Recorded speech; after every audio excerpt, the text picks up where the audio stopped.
नमस्कार। मैं जनभक्त श्रीओम गौतम। खबर उत्तर प्रदेश को लेकर है। जिस तरीके से अभी एक खबर आई थी कि जो अयोध्या में एक छोटी सी बिटिया के साथ जो गैंगरेप हुआ था और उसके बाद वो बच्ची गर्भवती हो गई थी, उसके बाद इस मामले में डीएनए रिपोर्ट का मामला उठा और डीएनए रिपोर्ट अब आ गई है। इस डीएनए रिपोर्ट में जो दो मुख्य आरोपी हैं, मोहित खान और राजू खान, उनमें से राजू खान का डीएनए मैच कर गया, मोहित खान का डीएनए मैच नहीं हुआ। और इसी को आधार बनाकर अयोध्या के सांसद और समाजवादी पार्टी के नेता ने ये कह दिया कि देखिए, डीएनए रिपोर्ट में मोहित खान जी निर्दोष साबित हुए हैं। उसकी इस बात पर मोहर लगाई कांग्रेस पार्टी के प्रदेश अध्यक्ष अजय राय ने कि मोहित खान को फंसाया गया था और डीएनए रिपोर्ट से साफ हो गया है कि भारतीय जनता पार्टी योगी आदित्यनाथ की सरकार ने मुसलमान होने की वजह से मोहित खान को फंसाने की कोशिश की है। यहाँ आपको याद होगा कि ये जो पूरा मामला है, एक छोटी बच्ची होती है जो कि एक बेकरी में काम करती है। वहां काम करने वाला राजू खान उसको फंसाता है और फिर अपने मालिक मोहित खान के साथ मिलकर वो लोग गैंगरेप करते हैं और इसी दौरान वो बच्ची गर्भवती हो जाती है। वो गरीब परिवार की बच्ची है, उसके माता पिता बहुत ही गरीब हैं, उसके छोटे छोटे भाई बहन है। और जब ये बात उसकी माता को पता चलती है, वो पुलिस चौकी जाती है। लेकिन इत्तेफाक देखिए कि वो पुलिस चौकी मोहित खान की ही बिल्डिंग में चल रही होती है और इसीलिए उस रिपोर्ट को लिखे जाने में देरी होती है। बाद में किसी तरीके से रिपोर्ट लिखी जाती है, मामला एसपी तक पहुंचता है और फिर आनन फानन में उस पुलिस चौकी को मोहित खान की बिल्डिंग से हटा दिया जाता है।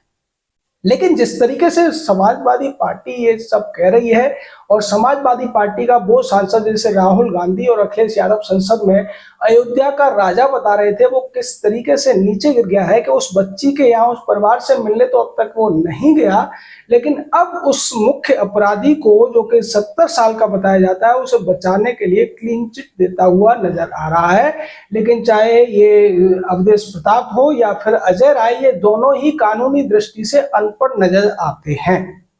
क्योंकि कानून की दृष्टि में जब भी कहीं कोई गैंगरेप का मामला आता है या फिर जब कोई गैंगरेप पीड़िता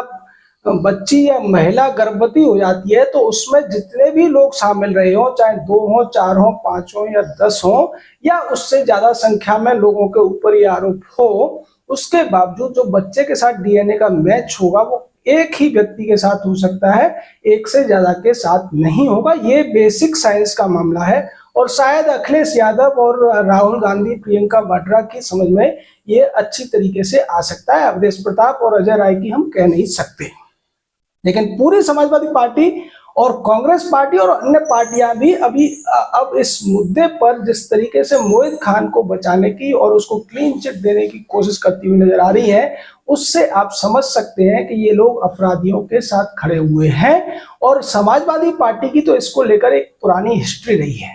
समाजवादी पार्टी के पूर्व मुखिया मुलायम सिंह कहा करते थे कि बच्चे हैं, बच्चों से गलती हो जाती है, लड़कों से। और उसी के साथ साथ जब अखिलेश यादव मुख्यमंत्री थे तो एक पत्रकार ने, ये शायद 2015 या 16 का मामला है, एक पत्रकार ने पूछा था कि प्रदेश में इतने रेप हो रहे हैं, आप इस पर क्या कर रहे हैं। तो अखिलेश यादव ने बड़ी निर्लज्जता के साथ हंसते हुए उस पत्रकार से पूछा था कि आपका रेप तो नहीं हुआ है, आप तो सुरक्षित हैं। इस तरीके की बातें करने वाले लोग रेप पीड़िता के साथ में खड़े हो ही नहीं सकते। अब हम यहाँ पर उस कानून की भी चर्चा करेंगे जिसके आधार पर इन लोगों को सजा होनी है या जिन धाराओं के अंतर्गत इनके खिलाफ एफआईआर हुई है। आपको याद होगा कि जब ये एफआईआर हुई थी तब भारत में आईपीसी ही लागू था और आईपीसी की धारा 376 एबी और डीबी इस केस में लागू होती है। क्योंकि अगर पीड़िता की उम्र 12 साल से कम मानी जाए तो एबी लगेगी और अगर 16 साल के मानी जाए तो फिर यहाँ डीबी लगेगी। लेकिन इन दोनों ही मामलों में जो कम से कम सजा है वो 20 साल है और अगर बच्ची की उम्र 12 साल से कम होती है उस घटना के दौरान तो ये उम्र कैद का मामला बनता है। और इस मामले में चाहे सपा कुछ कहे, अखिलेश यादव या डिम्पल यादव जैसे लोग कुछ कहें, प्रियंका वाड्रा, प्रियंका चतुर्वेदी, महुआ मोहित्रा जैसे लोग भी अगर कुछ कहते हैं, तब भी वो अपनी पूरी ताकत झोंक लें। अखिलेश यादव ताकत लगाकर, पैसा लगाकर मोहित खान के लिए अभिषेक मनु सिंघवी या कपिल सिब्बल को वकील रख लें, वो भी अब मोहित खान और राजू खान को इस मामले से सजा से नहीं बचा सकते हैं, क्योंकि ये सीधा सीधा मामला बनता है और इस पूरे मामले में जो रेप के मामले होते हैं उनमें स्पष्ट तौर से पहले से ही ये केस लॉ बन चुका था कि जो पीड़िता होती है, यानी कि जो प्रोसिक्यूट्रिक्स होती है कानून की भाषा में, लीगल लैंग्वेज में, उसका बयान सबसे ज्यादा मायने रखता है। इन्हें ये नहीं भूलना चाहिए कि आसाराम भी बड़े दबंग व्यक्ति थे, बहुत ज्यादा उनका रुतबा था, तमाम लाखों लोग उनके भक्त थे, लेकिन पीड़िता के बयान के आधार पर ही आसाराम को सजा हुई थी। और यहाँ भी पीड़िता का बयान सबसे महत्वपूर्ण दस्तावेज है और डीएनए चूंकि राजू खान से मैच कर गया है, तो अब ये केस पूरी तरीके से पुष्ट भी हो गया है और इसमें किसी भी तरीके की शक की गुंजाइश नहीं बची है।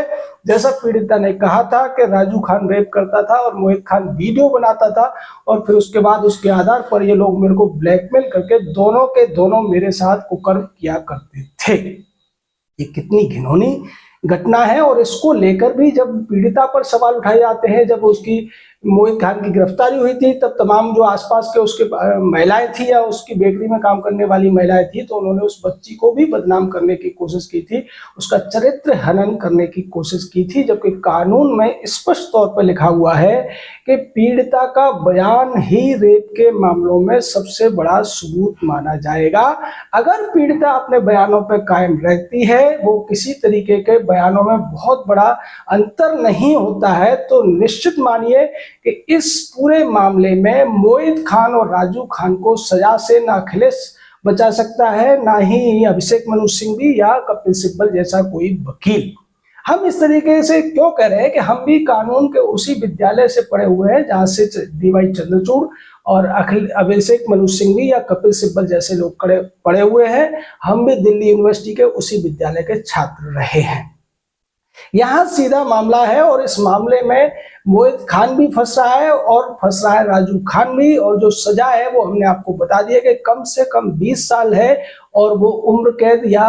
आजीवन कारावास भी हो सकती है। उस स्थिति में अब ये दोनों लोग जेल में ही सड़ेंगे, कितनी भी कोशिश कर ली जाए। लेकिन जिस तरीके की निर्लज्जता ये पार्टियां राजनीति के लिए चला रही हैं कि ये पीड़ित के साथ खड़े नहीं हो सकते हैं, ये लोग अपराधियों के साथ खड़े हैं और अपराध भी घिनौना जो अपराध है, बलात्कार का अपराध, और भी जो निर्लज्जता दिखाई जा रही है वो बड़ी शर्मनाक है कि ये वोटों के लिए, तुष्टीकरण के लिए किस हद तक गिर सकते हैं। हम एक पर्सनल सवाल पूछते हैं, यहाँ कुछ लोग भी आएंगे जो कमेंट करेंगे और सवाल उठाएंगे कि भारतीय जनता पार्टी के दूसरे राज्यों में या उसके नेताओं पर भी तो आरोप लग रहे हैं। हम कह रहे हैं उन पर आरोप लग रहे हैं, उन्हें भी सजा होनी चाहिए, लेकिन इस मामले की बात हो रही है और इस मामले में सीधे तौर पर जो भी अपराधी है उसको सजा होगी ही होगी। हम उन लोगों से पूछते हैं जो पार्टी के नाम पर या तुष्टीकरण के नाम पर इन अपराधियों के साथ खड़े होते हुए नजर आ रहे हैं कि अगर यही सब उनके परिवार की किसी बच्ची के साथ हुआ होता, उनके परिवार की या उनकी खुद की बेटी के साथ हुआ होता,